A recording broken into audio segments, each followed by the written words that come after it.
आज मुझे कहते हैं एमएलए साहब बहुत बड़ा दिग्गज आदमी है, बहुत पैसा है, कहते टक्कर लेनी पड़ेगी कहते हैं। मैंने कहा मैं नहीं लड़ रहा हूं, डूंगरपुर बांसवाड़ा की जनता चुनाव लड़ रही है। लेकिन राणा प्रताप के साथ में जो सेना थी वो तनका वाली सेना नहीं थी, वचन वाली सेना थी और वो भीलों की सेना थी। और इस लड़ाई में, इस मैदान लोकसभा क्षेत्र में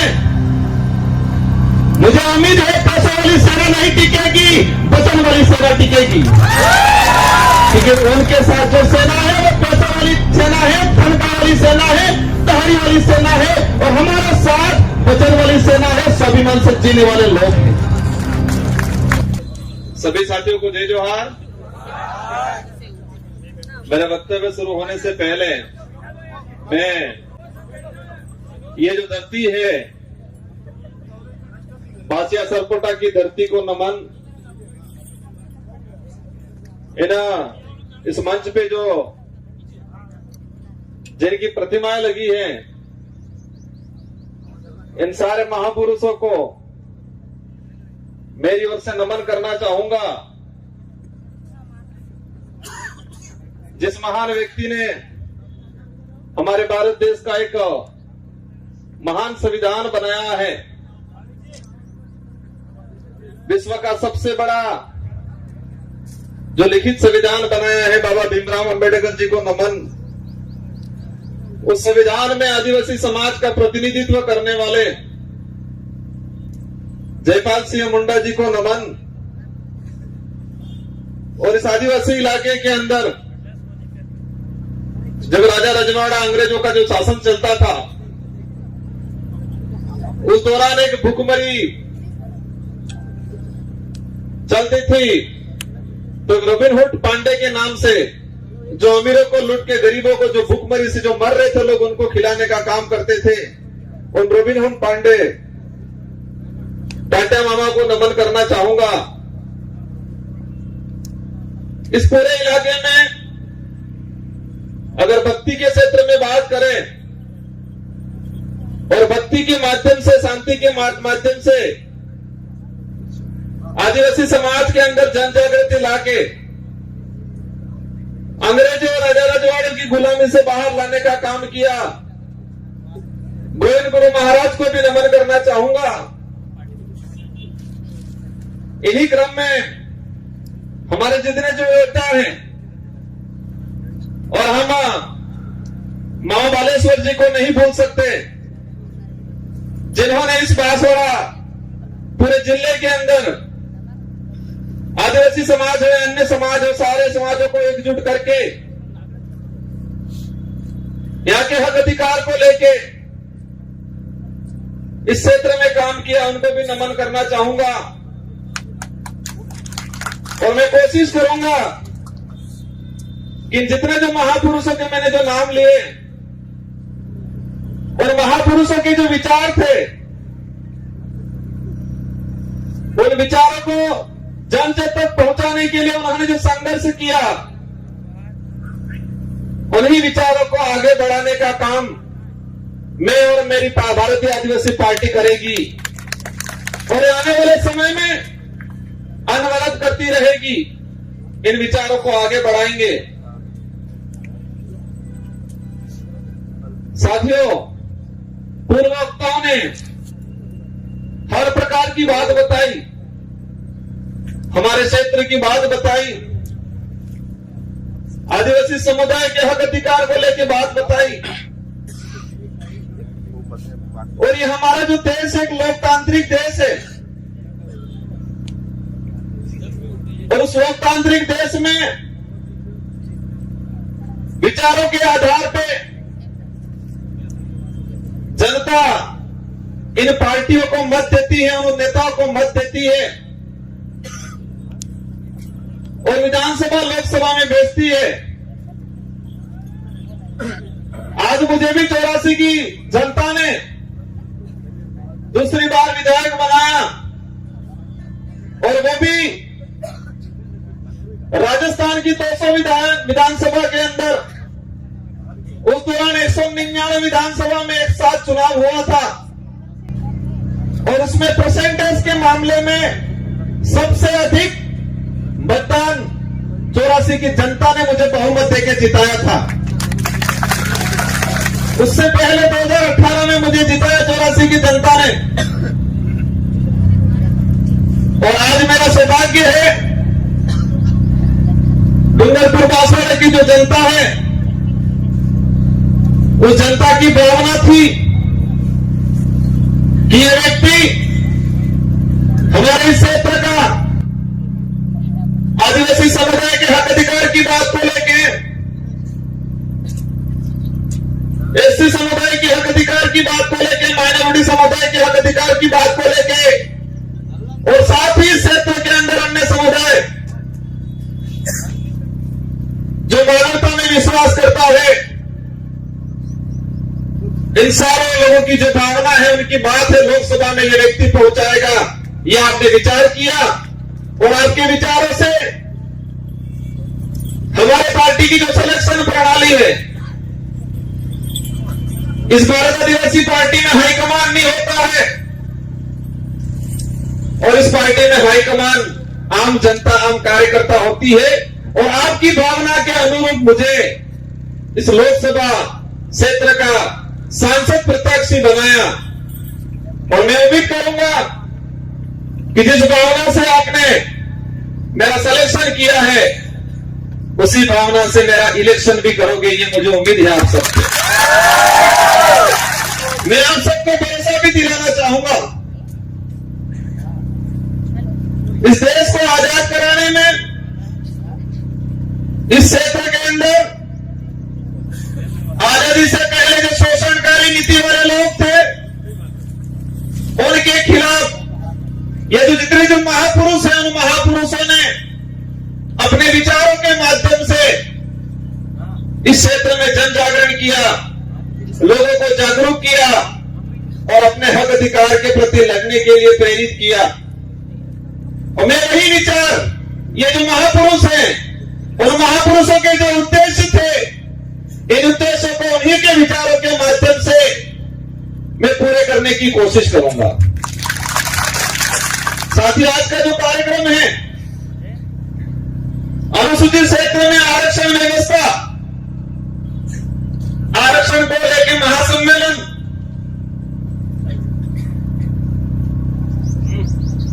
ये जो शब्द है,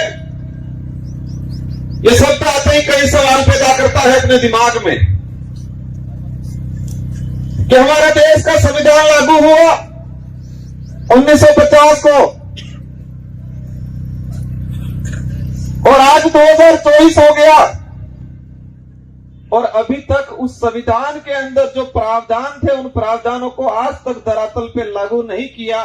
उस बात को लेके बांसवाड़ा, डूंगरपुर और पूरे देश का एसटी एससी माइनॉरिटी समुदाय संविधान को धरातल पे लागू करो, उस बात को लेके आंदोलन कर रहा है।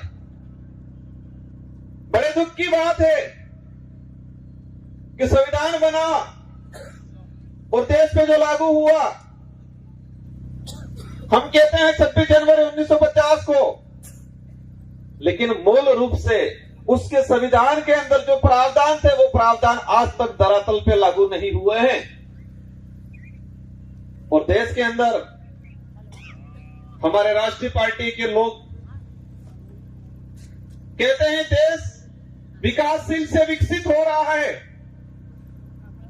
कहते हैं विश्व के अंदर हमारे भारत देश एक विकसित राष्ट्र की श्रेणी में आने लग गया है।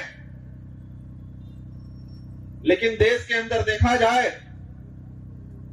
आज से 5 साल पहले जिस 5वीं स्कूल के अंदर 70 बच्चे पढ़ रहे थे और आज उसी 5वीं स्कूल के अंदर 35 बच्चे पढ़ रहे हैं। आज से 5-10 साल पहले हमारे देश के प्रत्येक नागरिक पे जो कर्जा था, और आज देखें वो कर्जा 4 गुना तेजी से बढ़ रहा है। आज जो कुपोषण का जो स्थिति है, आज से 5 साल पहले जाएंगे तो इतना कुपोषण नहीं मिलेगा जितना आज कुपोषण है। जो देश में मीडिया के माध्यम से, मैं सारे मीडिया पे सवाल नहीं करना चाहता, लेकिन कुछ मीडिया वाले ऐसे लोग हैं जो देश की सच्चाई को छुपा रहे हैं और पार्टियों के इशारों पे, सरकारों के इशारों पे इस देश के लोगों तक गुमराह करने वाली बातें फैलाई जा रही है। इस देश के लोगों को अंधकार में रखा जा रहा है और हम देश में वर्तमान देख सकते हैं। मेरा वक्तव्य, हमारे पूर्व वक्ताओं ने कहा, हमारे समाज के कुछ पढ़े लिखे अधिकारी कर्मचारी कहते हैं, हमारे समाज के जो नेता कांग्रेस बीजेपी में दिग्गज बने हुए हैं वो कहते हैं आरक्षण पूरा मिल रहा है। कोई कहता है आरक्षण की जरूरत नहीं है, कोई कहता है कि आरक्षण मिलना था मिल गया और फालतू गुमराह कर रहे हैं। हमारे क्षेत्र की जनता विचार करती है, हम कहते हैं आरक्षण मिलना चाहिए, वो कहते हैं आरक्षण मिल गया, कोई कहता है आरक्षण पूरा मिल रहा है और हमारे क्षेत्र की जनता कंफ्यूज रहती है कि हकीकत क्या है। हमारा पढ़ा लिखा बेरोजगार युवा वो भी कंफ्यूज रहता है कि आरक्षण क्या है। और दुख की बात यह है कि हमारे पाठ्यक्रम में बेमतलब की चीजें डाली जा रही है। अगर देश के अंदर आरक्षण को लेकर जो चल रहा है, कुछ लोग कहते हैं भ्रमित किया जा रहा है, देश के आरक्षित वर्ग को, युवाओं को अगर क्लियर करना चाहिए था तो संविधान के अंदर जो आरक्षण व्यवस्था रखी गई है उसको हमारे पाठ्यक्रम में लागू कर दिया होता तो आज हर युवा को पता होता कि मेरा रिजर्वेशन संविधान के अंदर इतना है, शेड्यूल एरिया में इतना है, नॉन शेड्यूल एरिया में इतना है। लेकिन होता क्या है, वो आरक्षित वर्ग का युवा आरक्षण को जान जाएगा, समझ जाएगा, संविधान में प्रावधान क्या है समझ जाएगा, तो वो सवाल खड़ा करेगा उन राष्ट्रीय पार्टियों से, उन नेताओं से जो आते हैं कहते हैं कि राम के नाम से वोट देना।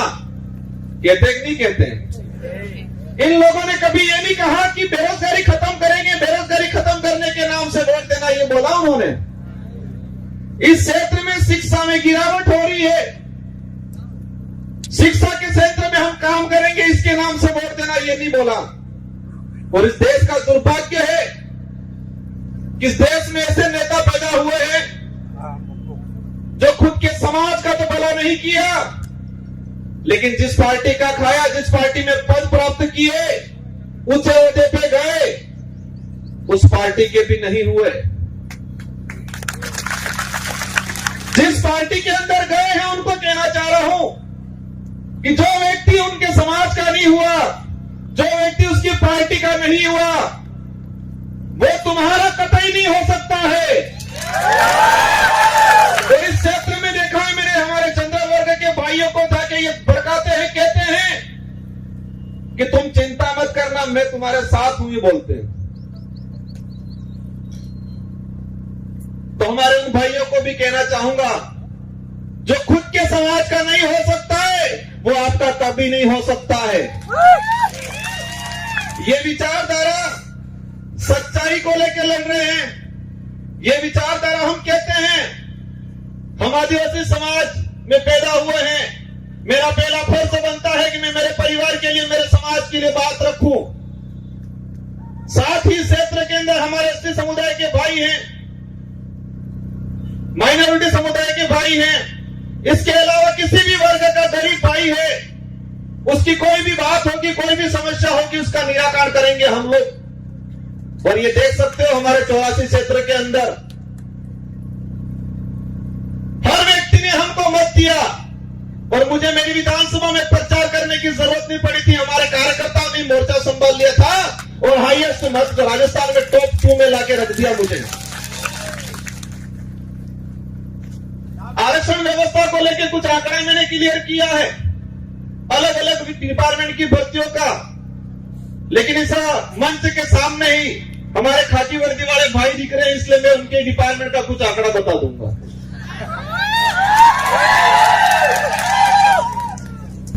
मैंने एक लेटर लिखा था 2020 में कि अनुसूचित क्षेत्र के अंदर आरक्षण व्यवस्था को लेकर 2013 के अंदर जो अधिसूचना जारी की है वो इस क्षेत्र के लिए काला कानून है, ये वर्ड यूज किया था मैंने अनुसूचित क्षेत्र के 1700 सरपंचों को पत्र लिखा था, सारे एमएलए एमपी को पत्र लिखा था, पूर्व एमएलए प्रधान को पत्र लिखा था।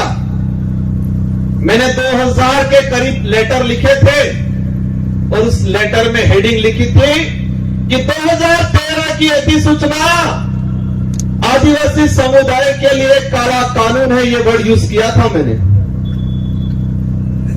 और उसी वर्ड को मैं आज एक्सप्लेन करना चाहूंगा मैंने क्यों बोला था। ये समय का अभाव है, मैं शॉर्टकट निपटूंगा। हमारे साथ जो अन्याय हुआ है, हमारे साथ जो धोखा हुआ है, हमारे युवाओं की भावनाओं के साथ खिलवाड़ हुआ है, वो सभी गांठ बांध के रखना है, वो गुस्सा अंदर समाहित करके रखना है। और जब लोकतंत्र में एक अवसर आता है हर 5 साल में, उस दिन ये बदला एक साथ लेना है और उनका रगड़ा निकालना है।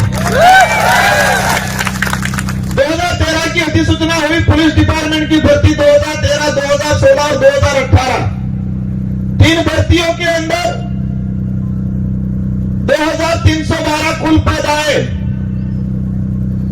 मैं ये आज इसलिए कहना चाह रहा हूं कि इन्हीं कमल कांग्रेस के नेताओं ने और मुख्य रूप से 2013 में जो मंत्री थे, वर्तमान विधायक थे, जो ईडी के डर से आज भाजपा में चले गए, उनके ही कर कमलों से यह लागू किया गया। अब इसमें क्या है प्रावधान? इन 3 भर्तियों की बात करें, कांस्टेबल भर्ती 2312 कुल पद आए।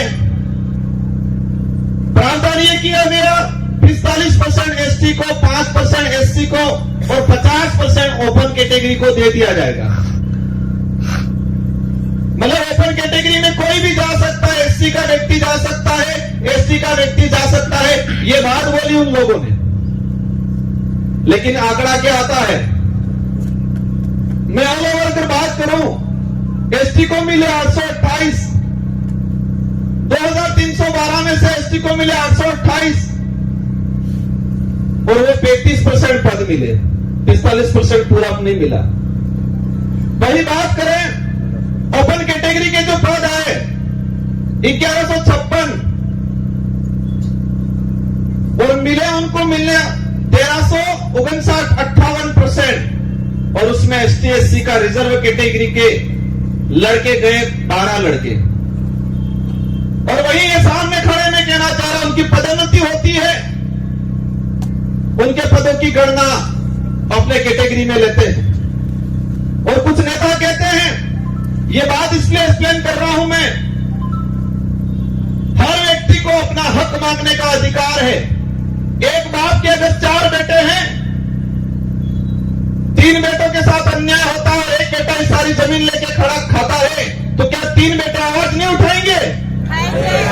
तो इस क्षेत्र में हमारा अन्य समाज का व्यक्ति रहता है, उनसे भी कोई दुश्मनी नहीं है, उनकी भी वाजिब मांग को हम रखेंगे।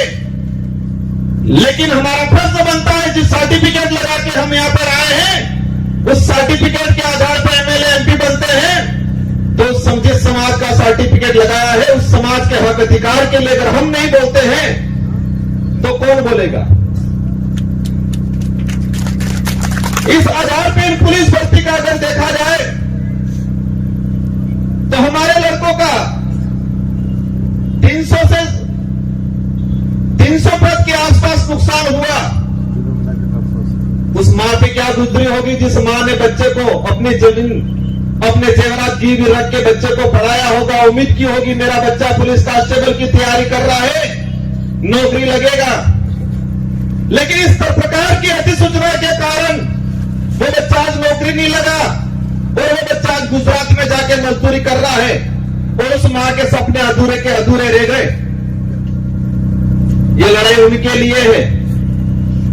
सूद समेत वसूल करेंगे। और ये किसी समाज को हम दोष नहीं देना चाह रहे हैं, हम दोष उस नेता को देना चाह रहे हैं जिन्होंने अपनी पेटियां भरने का काम किया, टिकट लेने का काम किया और इतना कमा लिया तो बीडी के डर से भाग गए। गजब सुनता हूं मैं। फिर कहते थे, हम पे आरोप लगाए और फिर बाद में 2 दिन बाद कहते हैं ये तो जुमला था। कहते हैं कि मोदी ने जुमला दिया था और आज कहते हैं कि मोदी के विजन से प्रभावित होकर गया हूं। मोदी जी के जुमले के विजन से प्रभावित होके गए हैं। इसका मतलब ये क्लियर है कि वो भी जुमलेबाज से कम नहीं है। हमें उनसे भी पर्सनली कोई लड़ाई नहीं है।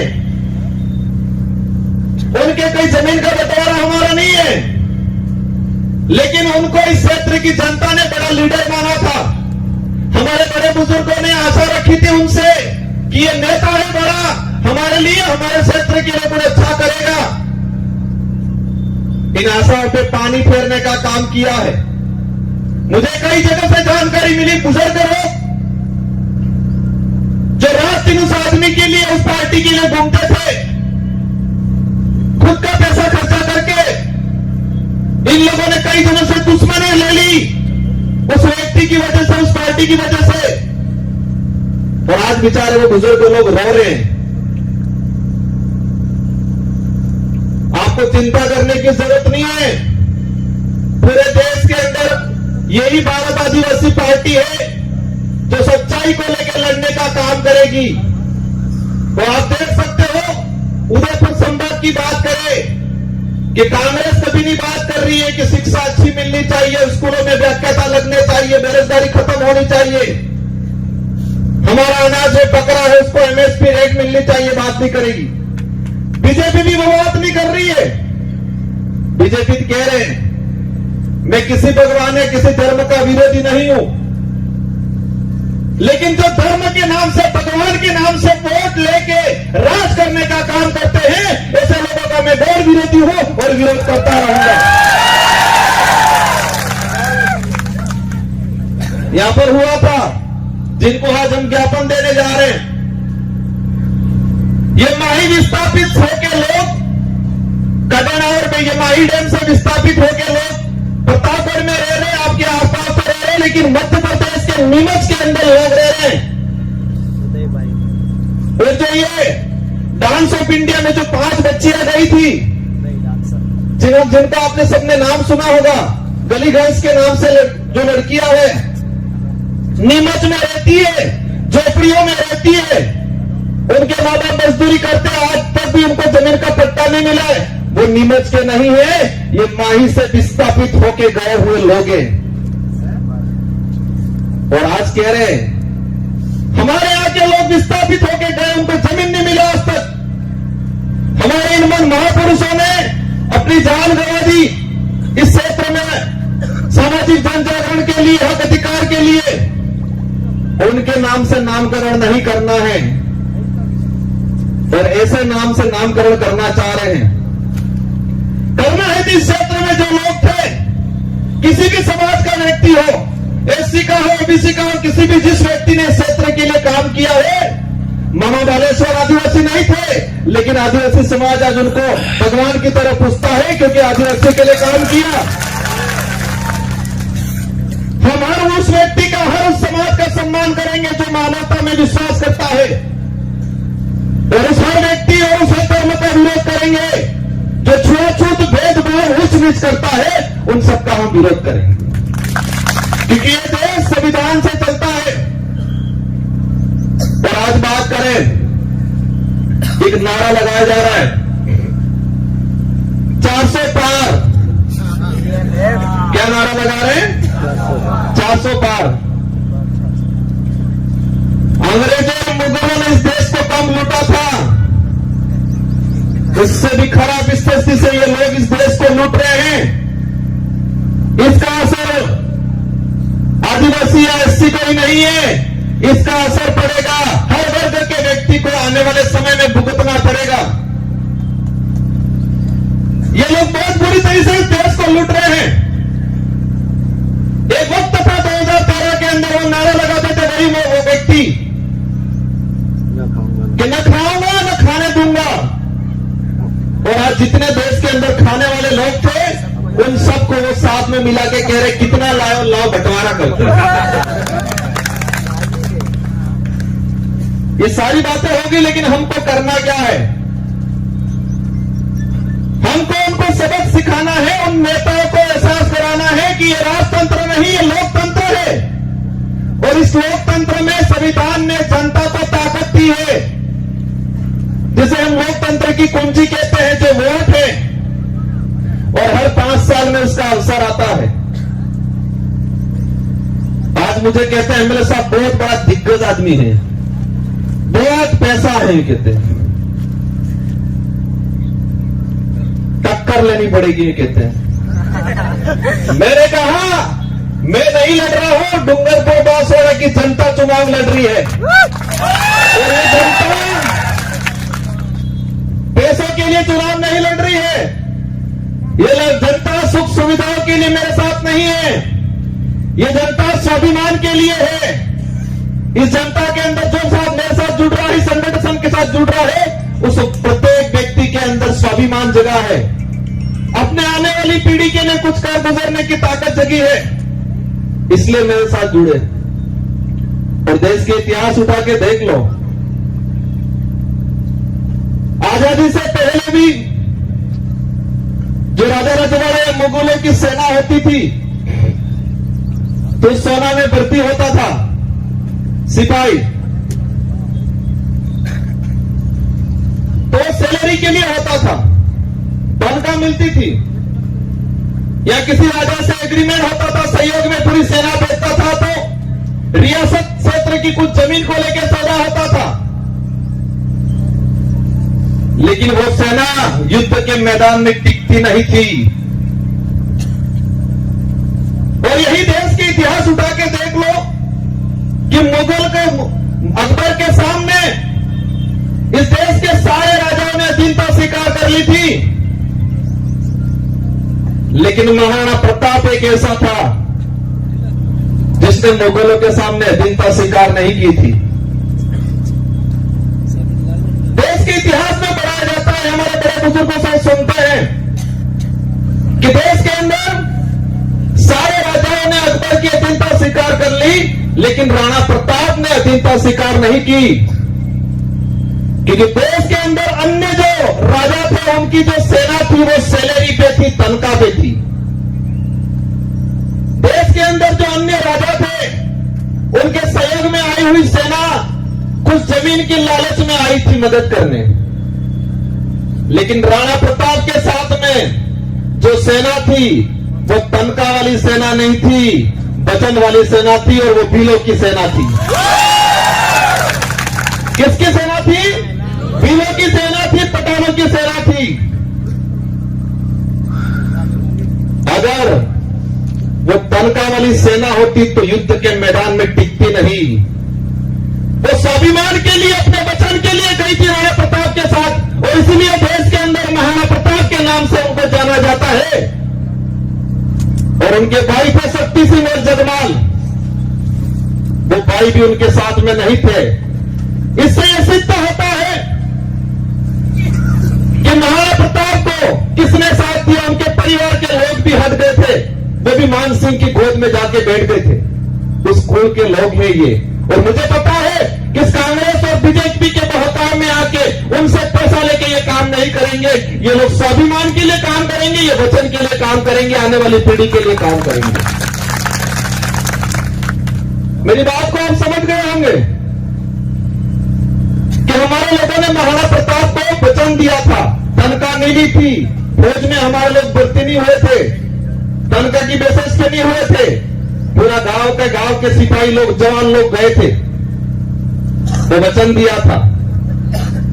और इस लड़ाई में, इस मैदान लोकसभा क्षेत्र में मुझे उम्मीद है पैसा वाली सेना नहीं टिकेगी, वचन वाली सेना टिकेगी। क्योंकि उनके साथ जो सेना है वो पैसा वाली सेना है, तनख्वाह वाली सेना है, तहरी वाली सेना है, और हमारे साथ वचन वाली सेना है, स्वाभिमान से जीने वाले लोग हैं। बातें बहुत सारी अंत मंच आएंगे, उस पे करेंगे। हमारी लड़ाई सीधी सी है कि इस क्षेत्र में संविधान के अनुरूप आरक्षण लागू हो जाए। यहां का कलेक्टर, एसपी, संभागीय आयुक्त क्लियर कर दे कि संविधान के भाग इसमें 5वीं अनुसूची के तहत क्या प्रावधान है, कितना आरक्षण मिलना चाहिए। आरएस भर्ती की अगर बात करें, हमारी जो मांग है दूसरी, प्रशासनिक सेवा के अंदर हमारे यहाँ के लोगों को प्रतिनिधित्व मिलना चाहिए। हमको ललूपेट दे दिया, अधीनस्थ सेवा के अंदर भर्तियां देंगे, तब देंगे। और उसमें भी मैंने देखा 3 भर्तियां 2013, 2016, 2018। अनुसूचित क्षेत्र के अंदर अधीनस्थ सेवा के 109 पद है।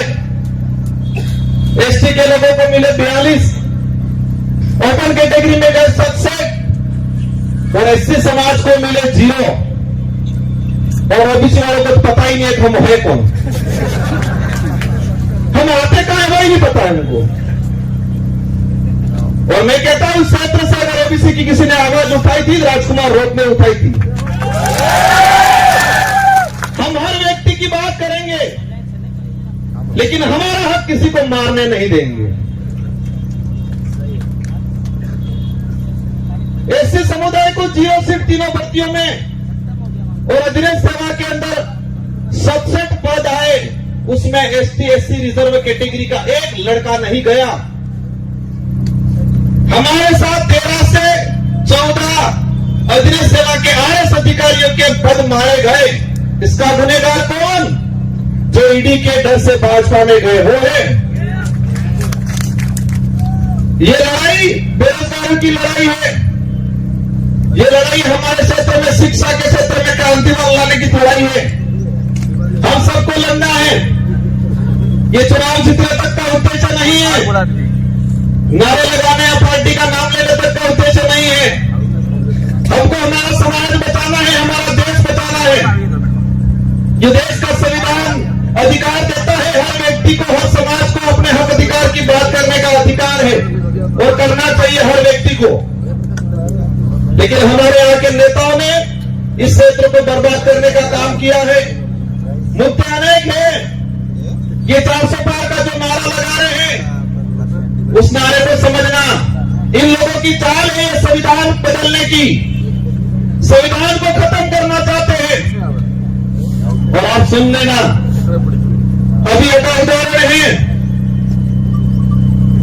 कि 26 जनवरी पे बाबा साहब अम्बेडकर और सावित्रीबाई फुले की तस्वीर लगाने से टीचर को एपीओ कर दिया जाता है। जिस पार्टी को बाबा साहब अम्बेडकर और सावित्रीबाई फुले की तस्वीर से दिक्कत है, वो देश का भला कर सकते हैं क्या?